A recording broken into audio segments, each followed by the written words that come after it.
In the last two videos, we have studied about the sensory root of the facial nerve.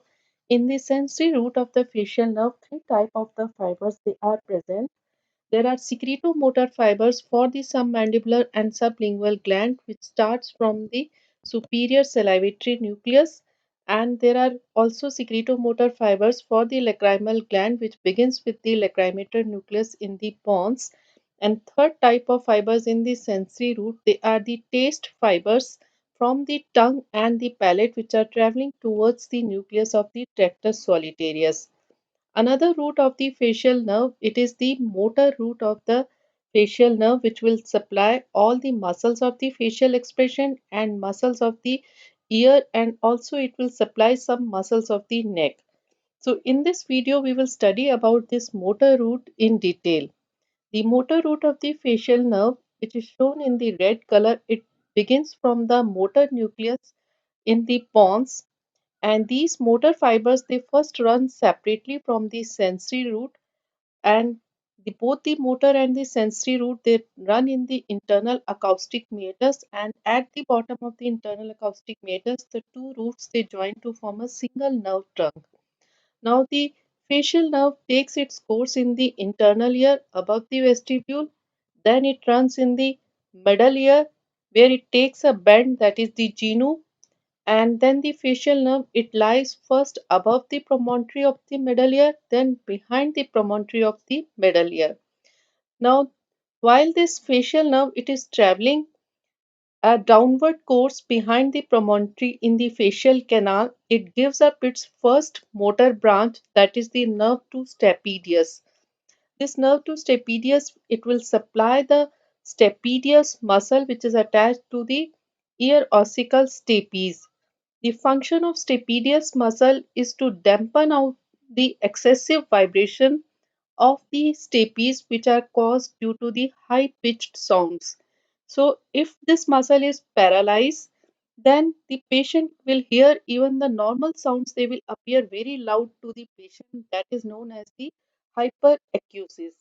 So first branch of the motor root of the facial nerve, it is to the stapedius muscle, which is attached to the stapes, and function is to dampen out the excessive vibration due to high pitched sound. Now this motor root it runs downward and it comes out of the cranial cavity through the stylomastoid foramen. Now as it comes out through the stylomastoid foramen, it will give its branches for the muscles of the neck and the some muscles for the external ear.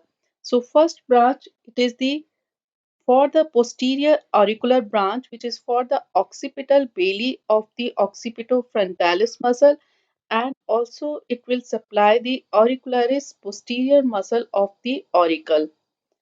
Then there is second branch, it is for the posterior belly of digastric muscle, and also this branch will supply the stylohyoid muscle. Sometimes there can be two separate branches for these two muscles, or there can be a single nerve trunk dividing into two for the muscles. So these are the muscles in the scalp and the neck which are supplied by the motor root of the facial nerve. First is this posterior auricular branch for occipital bailey of occipitofrontalis muscle.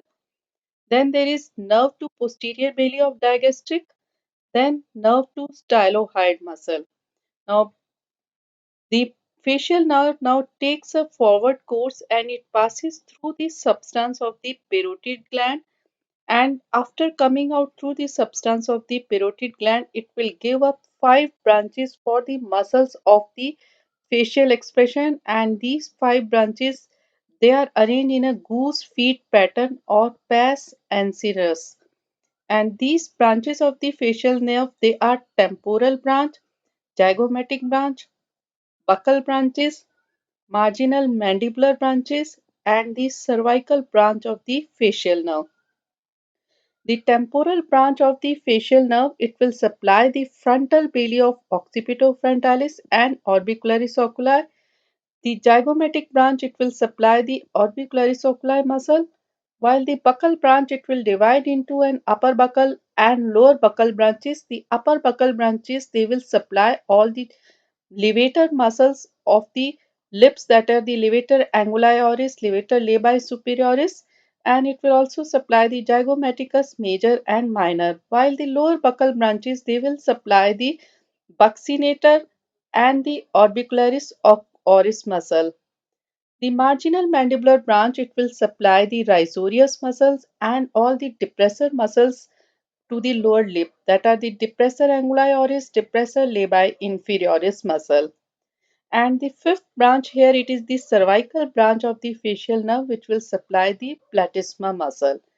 So this is the course of the motor route of the facial nerve. Just we are tracing it back from the pons where the motor nucleus of the facial nerve is present.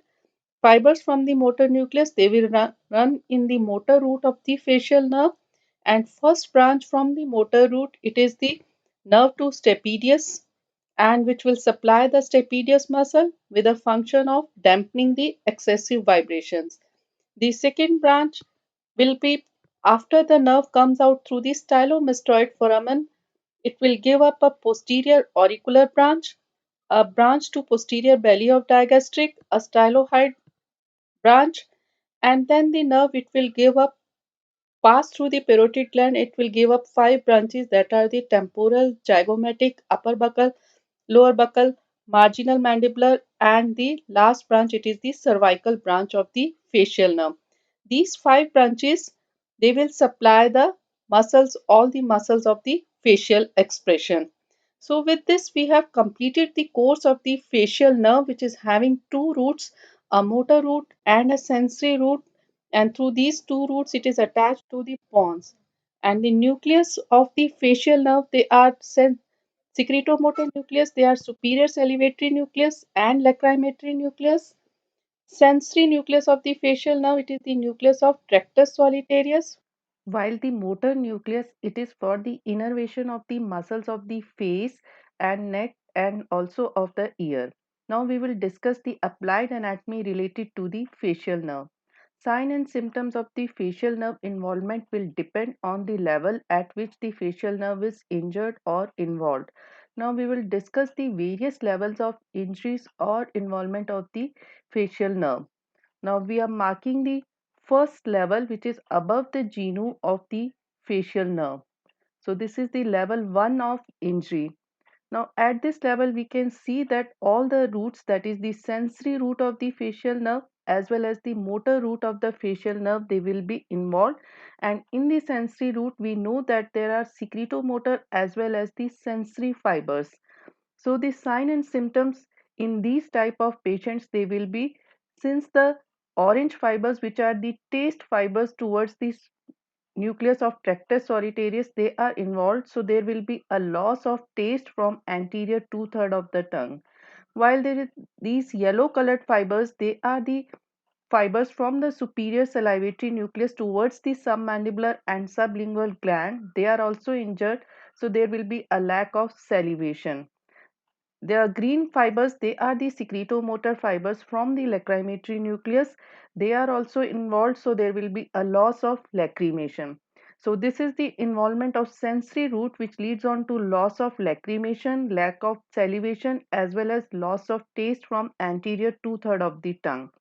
Now motor root is also involved, so the stapedius muscle will be paralyzed in these cases, and paralysis of stapedius muscle will lead on to the loss of stapedial reflex, or with there will be a hyperacusis. Since the function of stapedius muscle is to dampen out the vibration caused by the high pitched sounds, so now this function of the stapedius is lost, so even the normal sounds they will be heard very loud in these patients. So due to involvement of motor root, there will be a loss of stapedial reflex, and also the facial nerve it provides innervation to the muscles of the face. So all the muscles of the face they will be paralyzed, and this paralysis will be an infranuclear type of paralysis which we will discuss in the later part of the lecture. So this is the level 1 of injury where all the sensory, secretomotor and the motor fibers they are involved, and this level is above the level of genu of the facial nerve. Now the second level of injury, it is below the genu of the facial nerve where we have marked the two and at this level we can see that the lacrimatory fibers, they have already left the facial nerve. So the patient will escape the loss of lacrimation, but all other symptoms, they will be similar to the level 1 injury. So in these patients, the symptoms, they will be lack of salivation as secretomotor fibers, they are involved, loss of taste, loss of stapedial reflex, and infranuclear type of paralysis will be there. Only part which will escape the paralysis, it is the lacrimation, because the lacrimal fibers, they have already left the facial nerve.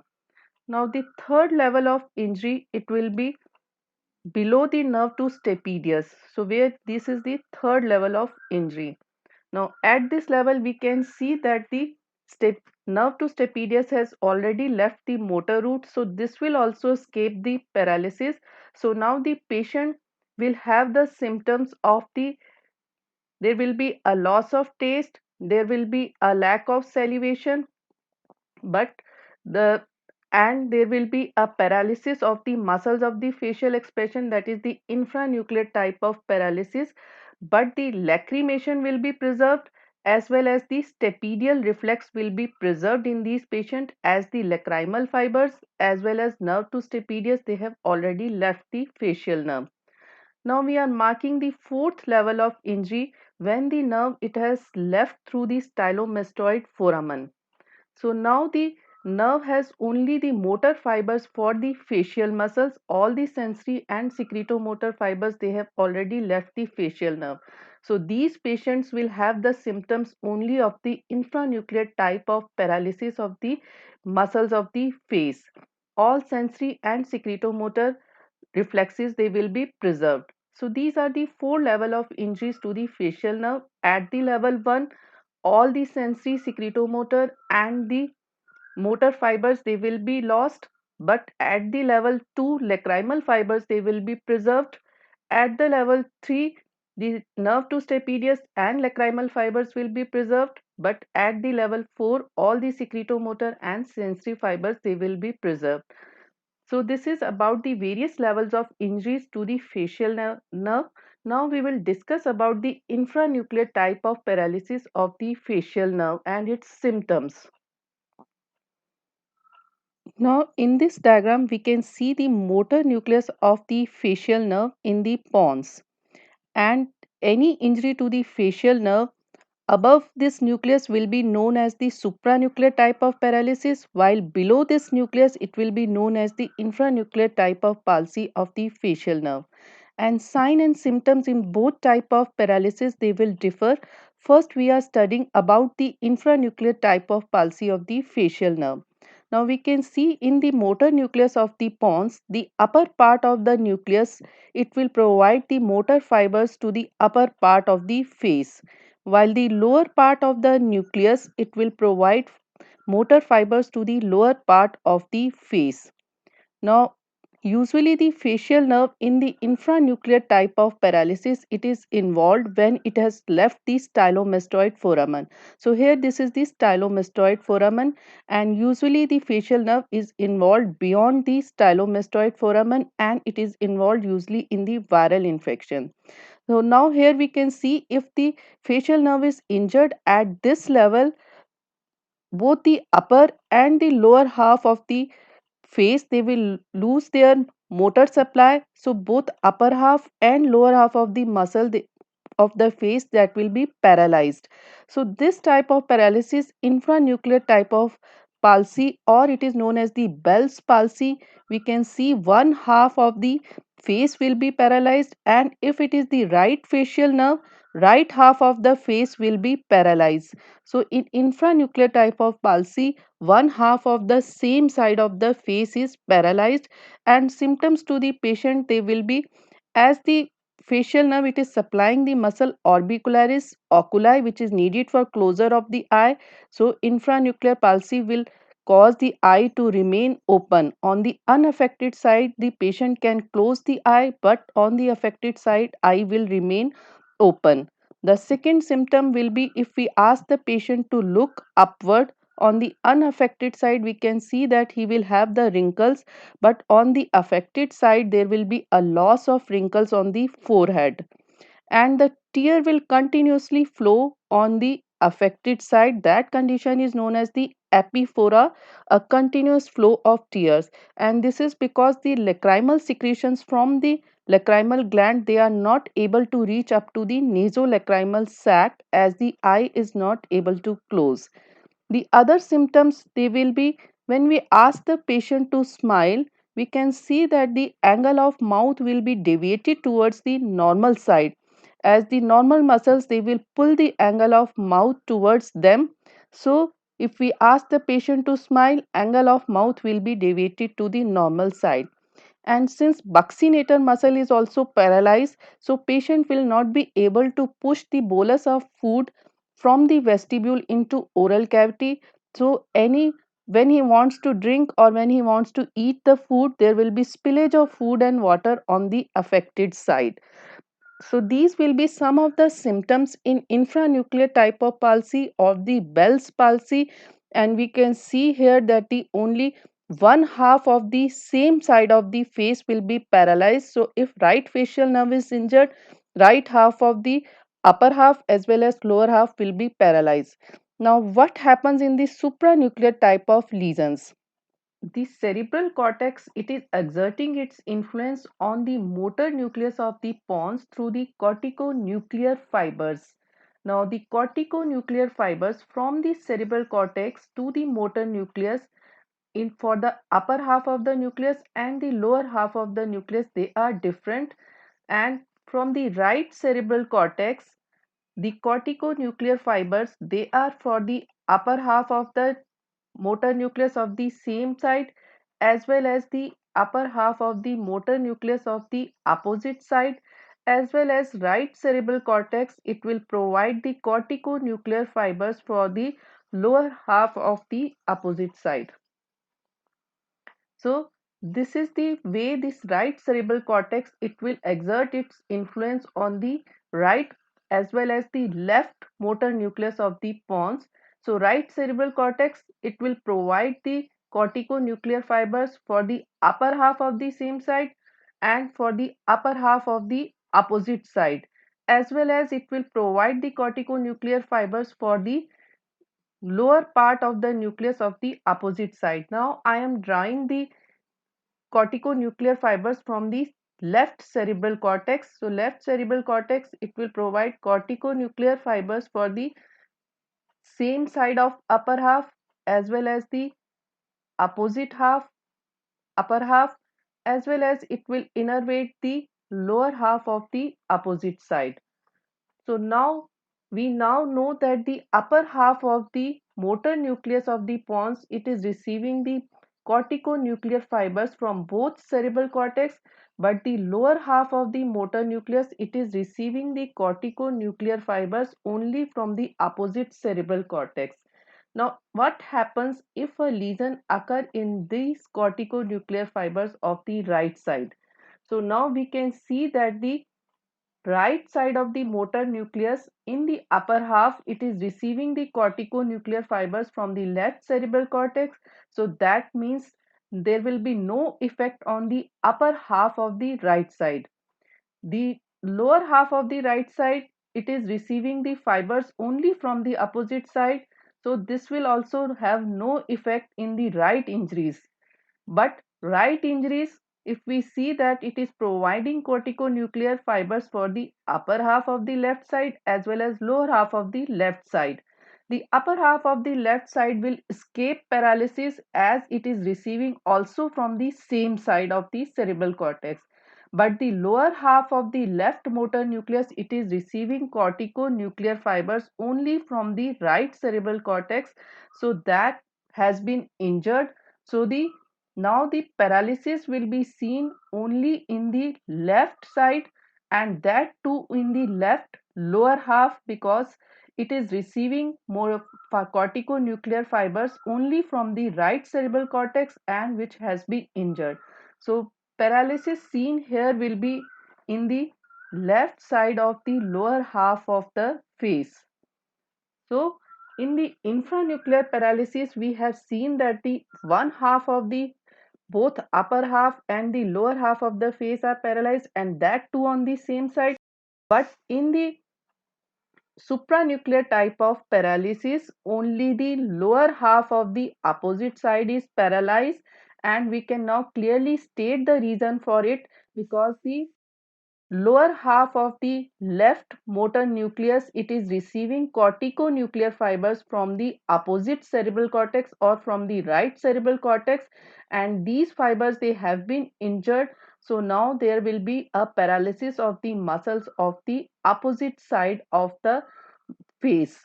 So this is the difference between the supranuclear and the infranuclear type of palsy of the facial nerve.